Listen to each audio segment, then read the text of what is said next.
Welcome everyone to the SciManDan podcast. This is the place where science and conspiracy collide. We are on episode 6, would you believe? We're heading towards 2021. It's got to be better than 2020, hasn't it? Anyway, let's get the Everlord co-host on. Once again, the main man himself joins me. He is still looking for the Blackburn Rovers shiny from the 1994 Premier League sticker album. It's Katz. Welcome, buddy. How you doing? Doing really, really well. Did you have a good Christmas? Yes, it was very, very good. Yeah, lots of food eaten and lots of drink drunk and lots of presents. How about you? Yeah, really good. Although my biggest present is waiting for the Doctor Who special on New Year's Day. I'm really looking forward to that. The Daleks are back. So I've fallen out a bit with Doctor Who since was it Tom Smith? Was that the guy who was the last one? It was Peter Capaldi, wasn't it? Yeah, before him. I'm talking about before him. Before Peter Capaldi. Matt Smith, yeah. Matt Smith, that's it, yeah. Yeah, I liked it with Matt Smith and then I just kind of fell out of it. I know you're a big fan, aren't you? Well, it's I am a big fan, but I do have my favourite series and my favourite episodes, and I think I've got to look back to the David Tennant episodes where I think that was where it was at his peak. Really. He was class, David Tennant. Yeah. Yeah, superb. So any flat Earth news this week? It's been really slow, isn't it, on the flat Earth front recently? Very, very slow. Is this it? Do you reckon this is it? No new arguments. Are they finally crumbling? Do you reckon? I think they might be. I think it must take a lot of effort to continually invent new fields of science. They move faster than actual scientists in inventing new fields of science. Don't they? Yeah. No peer review with them. No, just bang it out there. Yeah. And it's never wrong, which is incredible. Never wrong. Anyway, mate, it dawned on me that I bring you in every week, but you haven't got a jingle. Do you want a jingle? I would love a jingle. Right, that would be a great Christmas. I'll get on with Wolf. I'll get on to Wolf and I'll say, sort me out a jingle for Katz for the podcast. So whenever we bring you on, we'll have a little jingle. I did think to myself, Katz, I've got a jingle for Guess the Conspiracy. I've got a jingle for the show. He must want his own jingle, so I thought I'd ask you. So cool. I never would have been cheeky enough to ask, but it has been on the back of my mind. Okay. I'm not saying I've lost sleep on it, but these bags under my eyes are nothing to, it's not stress related. Okay. All right. I'll get Wolf on it and we'll have a jingle for you in no time. Anyway, we've got a guest. Shall we bring her on? Let's do it. Cool. Okay, joining us this week is an author and popular science communicator who has flown multiple microgravity research campaigns as a citizen scientist. She's an integral part of the commercial space industry and has spent time at the Mars Desert Research Station. It's Kellie Gerardi. Welcome, Kellie. How are you doing? Great. Thanks so much for having me. Good stuff. Are you looking forward to 2021? Because we're almost at the end now. I am. I'm done with this year. I think we all are. Me and Katz were just saying there we are. We've had enough of 2020. So I guess the first thing to ask you, Kellie, is where exactly did this love of spaceflight come from? I mean, it's quite serendipitous that you were born in Jupiter, Florida, but where did it come from? Yeah. My hometown has always been very on brand for my love of space. But, much to my chagrin, I was a late blooming space nerd. I wasn't one of those kids who grew up saying, I'm going to be an astronaut and then sort of charting course from there. I meandered through school. I meandered through college. I got a film degree. I really had zero idea what I wanted to do in life. I did love storytelling. That was something that always has captivated me, has been really interesting, just the idea of holding an audience's attention span, something I loved. And science was always something that fascinated me, although I didn't pursue a academic degree in it.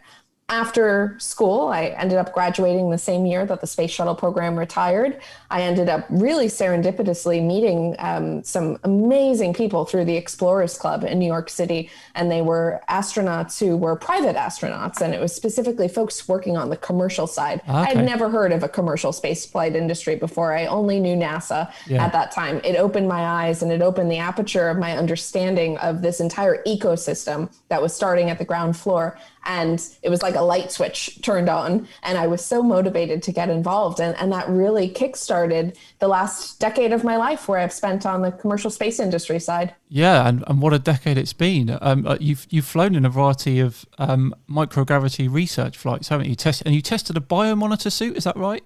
That's correct. And that went on to be commercial spacesuits from Final Frontier Design, prototype suits. I've also tested them in analog environments, like you mentioned, the Mars Desert Research Station, also in microgravity. And then I've tested Biomonitor, which was an undergarment, a smart garment from the Canadian Space Agency designed to track the biometrics of astronauts while they work out on the space station. So I had the ability to test that in microgravity, and then a few weeks later, I saw it launch to the space station. It's gone, isn't it? Yeah, they use it. That's incredible. How did that come about? The vest. Yeah, absolutely. So this was CSA, Canadian Space Agency supported research, and I have done microgravity research in partnership with Project Possum, which is part of the International Institute of Astronautical Sciences. And so this is a citizen science group. It's a suborbital research group, and these are scientists and researchers who are coming together to sort of crowdsource data validation and collection. And so it's been really exciting to work together on a multidisciplinary team. Yeah, that sounds fantastic, actually. Awesome. Did you ever get to keep anything you tested?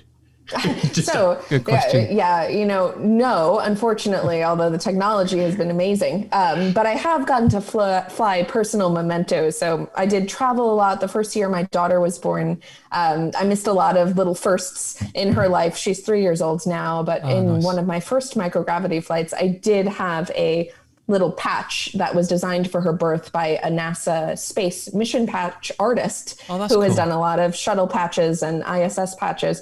And I got to fly that in microgravity during our first few parabolas where we just kind of acclimatized to 0G conditions. And I flew her patch, and I flew a bunch of them in my pocket as well so that I could give them to her when she's older and she'll have fun little mementos. Oh, that's brilliant. Recently, one of my subscribers, actually, he sent me a little tiny ring that was on the Apollo 16 aircraft. I cannot believe that it's been there, but I just can't believe it. It's amazing. Yeah, it's incredible, isn't it? Space-flown mementos are just so cool. It's crazy. You also ended up being, if I'm correct, in the final 100 applicants for the now cancelled Mars 1 mission. What was it like getting that far? What were they expecting you to do?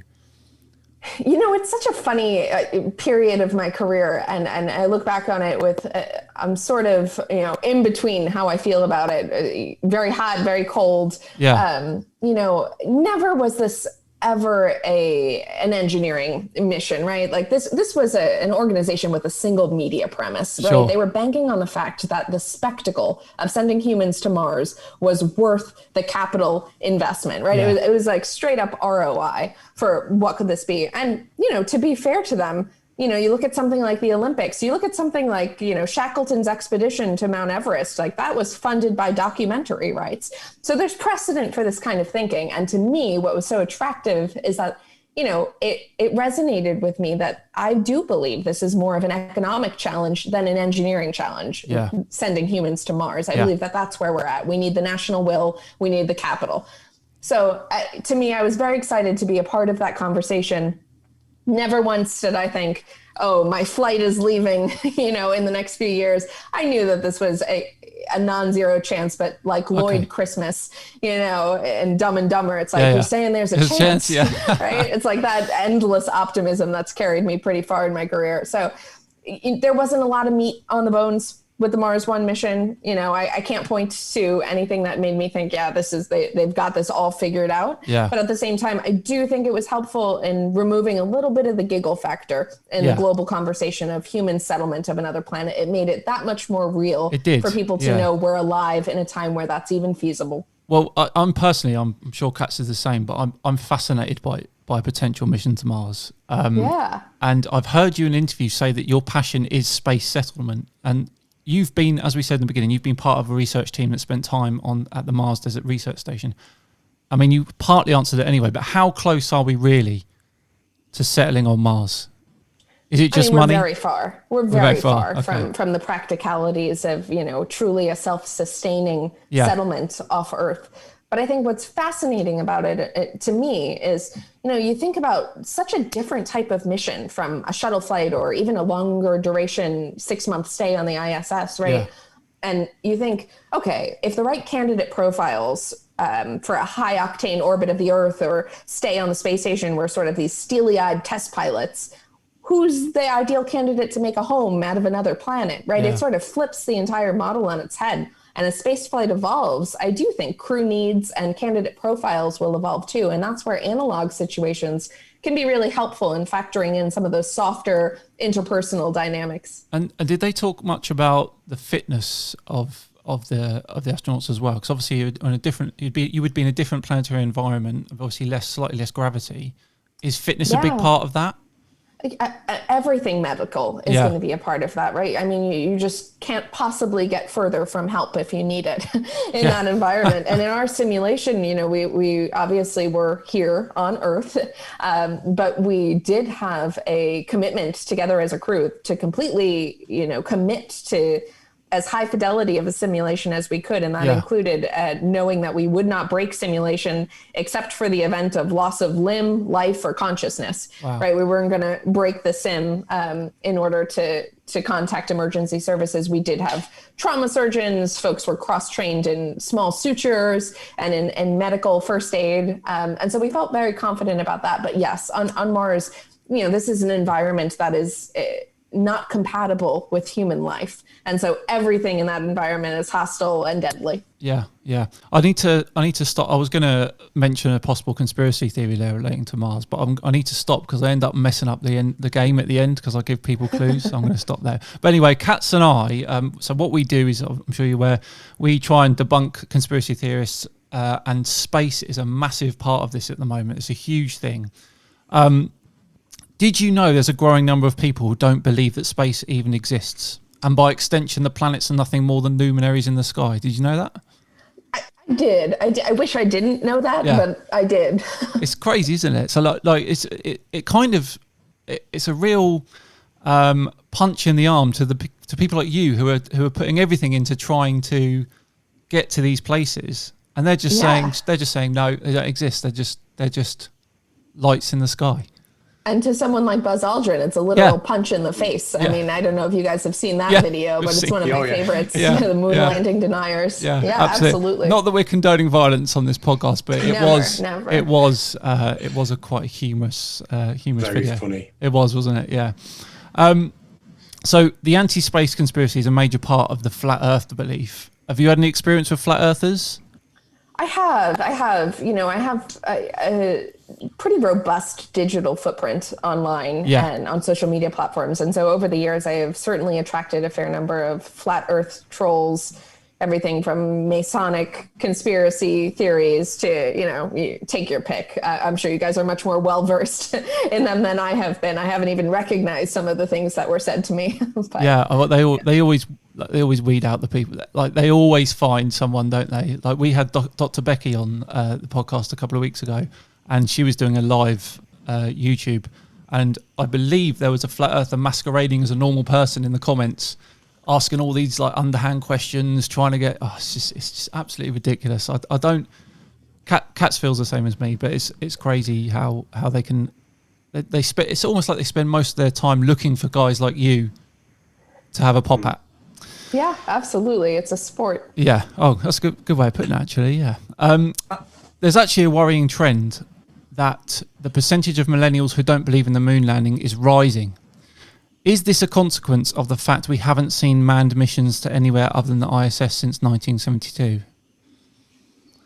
It's so hard to say what that's a function of. I look at sort of our global scientific literacy, and I would expect that trend, whether it's space or any other aspect of science, would be rising with access to information and sort of, the democratization of education and just all of these things and learning tools that we have. But in fact, in so many ways, especially this year, 2020, with a public health crisis globally, I've noticed the exact opposite, and I have noticed every area of conspiracy theory where I would expect a much higher degree of scientific literacy and shared understanding. And so it's so hard for me to think of what could it point to. I do think that it is, it's unfortunate that we haven't had the spectacle of human spaceflight. And here in the US, especially since the shuttle program retired, to be dependent on other nations for these cosmic ride shares to the space station has even further removed the reality of human spaceflight from the public conscious.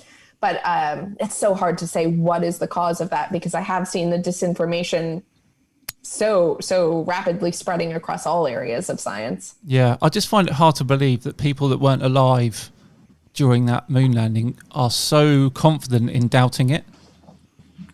Yeah, or, if anyone has had any experience working with the government before, you would laugh at how farcical the idea is that there could be this broad and well-contained of a cover-up, on that scale. It's just impossible. Yeah, I completely agree. So what we're going to do is we're going to play. Guess the conspiracy game? It's a growing game. People are. I think. What do you reckon, Katz? Is it the fastest growing game on the internet? Well, this is only a rumor, but I did see that Woolworths and Argos had it stocked over Christmas because they've turned it into a. Doesn't surprise me. Quickly. Doesn't surprise me. So, guess the conspiracy. Let's do it.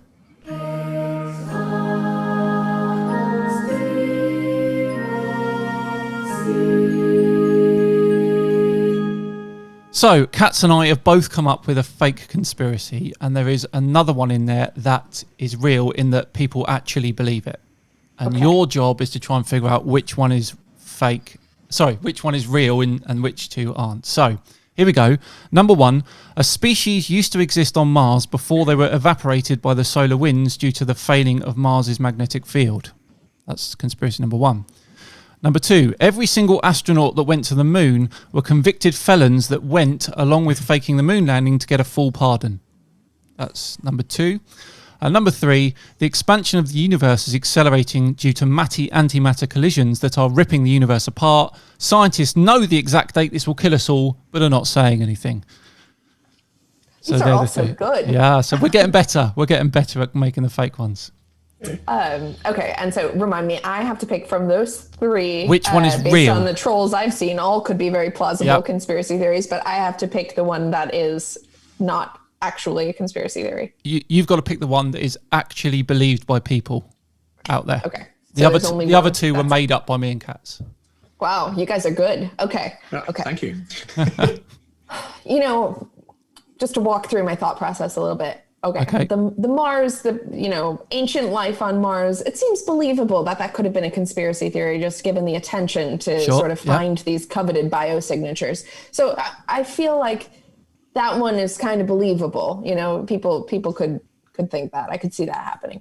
The felon one just made me laugh out loud when you shared it. I think that's so creative.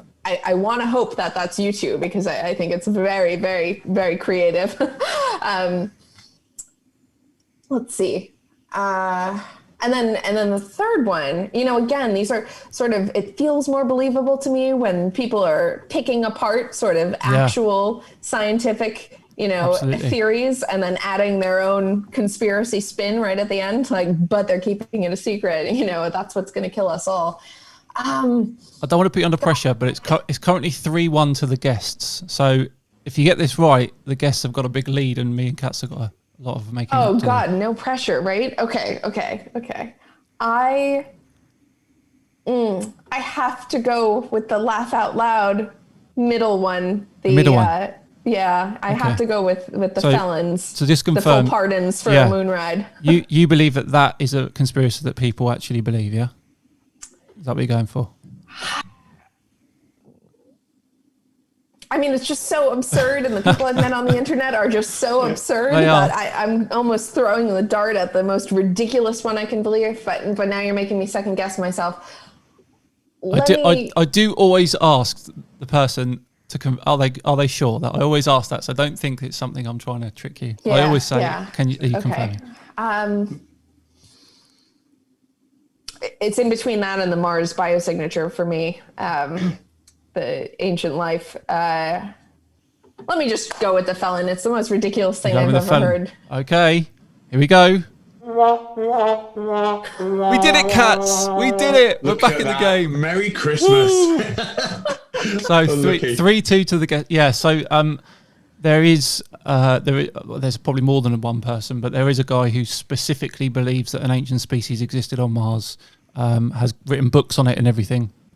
The felon one, I came up with, and Cats did the expansion of the universe one. So we've done it, Cats. We've done it. It's 3-2. We're back in the game. We're back in the game. Well done. Although now that this will exist in the ether of the internet, I don't doubt that this will motivate someone to investigate that theory. People keep saying look into the criminal backgrounds of our esteemed moonwalkers. I'm making it worse, aren't I? Let me know. They will become conspiracies. Yeah, absolutely. They will. Anyway, Kelly, it's been fantastic chatting with you. Thanks so much for joining us. Where can we find you on your socials? Absolutely. Thank you so much for having me. I exist everywhere at Kellie Gerardi on all of my social media platforms. Perfect. Good stuff. Cats, you are at Conspiracy. What are you? At Cats Conspiracy on Twitter. What are you backwards for? Because somebody already had Conspiracy Cats and they wouldn't let me have it. Oh, yeah, I know. It's crazy, isn't it? At Cats Conspiracy, I'm at SciManDan, although I used to be at Dan_the_Sci_man, and someone had a go at me for the underscore, so I got rid of him. So, but yeah, anyway, that's it. We're all done. Next week, we've got Abby Richards on, who is the creator of the conspiracy chart that went viral on TikTok. So we'll see you all then. Goodbye.